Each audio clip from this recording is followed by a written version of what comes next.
তো সরকারের কাছে আলাদিনের জাদুর চারাক নাই যে 2 মাসের মধ্যেই সব করে ফেলবে। কারণ মানুষ যদি মনে করতো যে আপনারা যেটা চান ওইটা বাস্তবায়ন করতে হবে, তাহলে তো মানুষ আপনারাই ভোট দিত। শুধু রাজনীতিতে না, আজকে সমাজেই সবচেয়ে বড় যেটা দরকার সেটা হলো ভালো মানুষ। আজকে দেখেন, যারা সবচেয়ে ভালো মানুষ হিসাবে নিজেদের দাবি করে, সৎ মানুষ হিসাবে দাবি করে, আল্লাহর শাসন প্রতিষ্ঠা করার একমাত্র দল হিসাবে যারা দাবি করে, তাদের অবস্থা দেখলে বোঝা যায় গত নির্বাচনে কোটি কোটি টাকা খরচ করছে। এত সৎ মানুষের দল এত টাকা পাইল কই? এটা আজকে প্রশ্ন।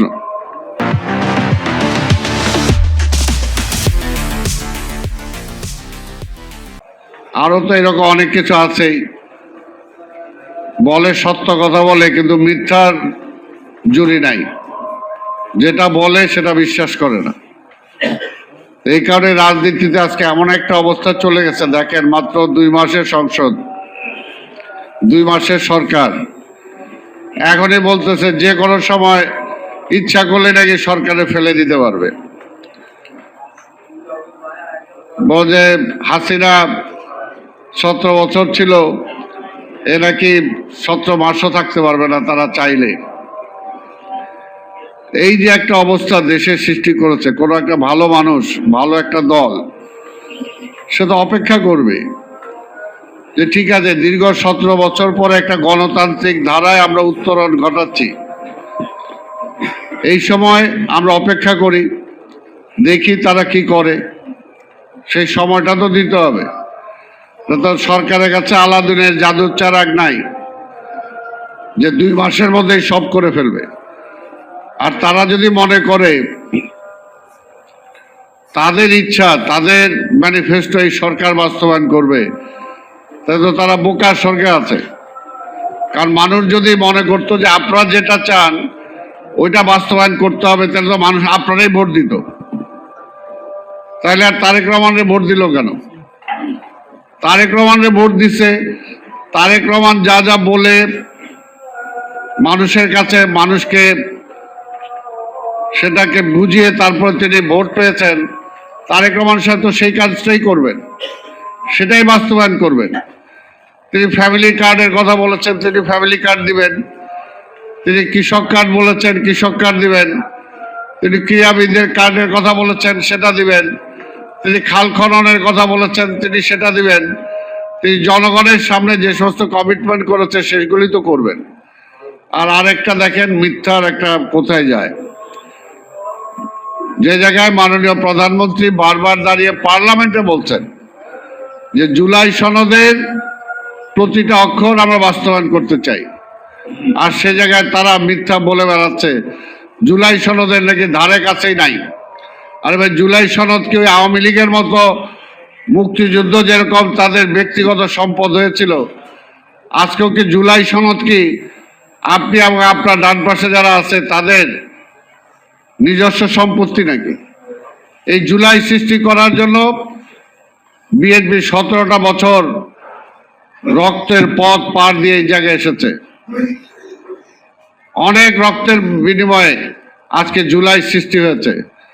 আর আমরা বারবার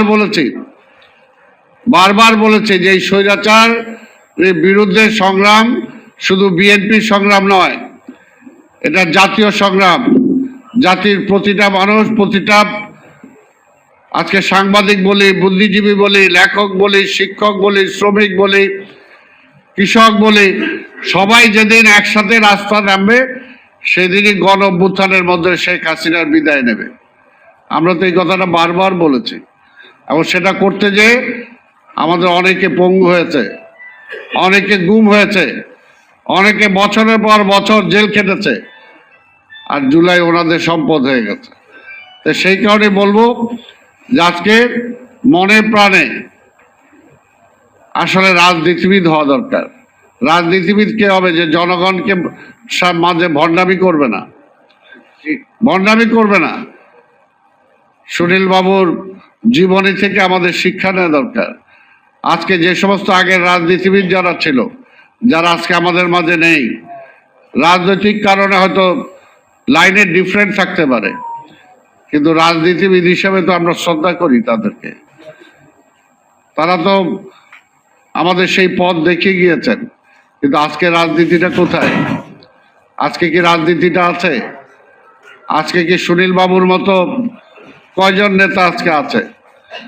কাজে আমরা যারা রাজনীতি করি আমাদেরকেও চিন্তা করতে হবে আমরা কোথায় আছি, আমি কোথায়, নিজে আমি কোথায় দাঁড়িয়ে আছি।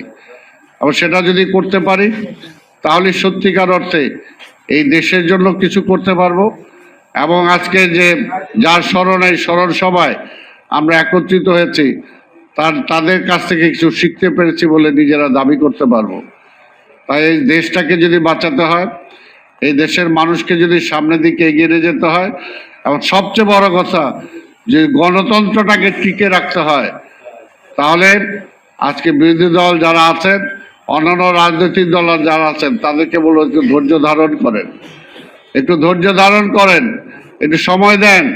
সারা পৃথিবীতে আজকে অর্থনৈতিক মন্দা চলছে মধ্যপ্রাচ্যের যুদ্ধের কারণে, এবং কিন্তু সেই কারণে আমাদের নেতা তারেক রহমান কিন্তু হতাশা নাই, তার কথায় কিন্তু হতাশা নাই, তার কথায় কিন্তু এইটা নাই যে আমরা কিছু পারবো না, আমাদের অর্থনৈতিক মন্দা, দেশে কিছু নাই। তিনি কিন্তু একবারও সেই কথা বলে নাই, কারণ তিনি হলো জিয়াউর রহমানের উত্তরাধিকার। শহীদ রাষ্ট্রপতি জিয়াউর রহমান যে কারণে যে সময় সবসময় বলতেন যে টাকা কোনো সমস্যা না, একটা কারণেই বলতেন যে দুর্নীতিকে যদি রোধ করা যায়, দুর্নীতি থেকে যদি দেশটাকে রক্ষা করা যায়, তাহলে বাংলাদেশে টাকা কোনো সমস্যা না। কাজে তারেক রহমান তার সন্তান, তারেক রহমান আজকে যে জাতীয়তাবাদী যে শক্তি, সেই শক্তির প্রতীক হিসাবে আজকে তারেক রহমান প্রতিষ্ঠিত হয়েছেন।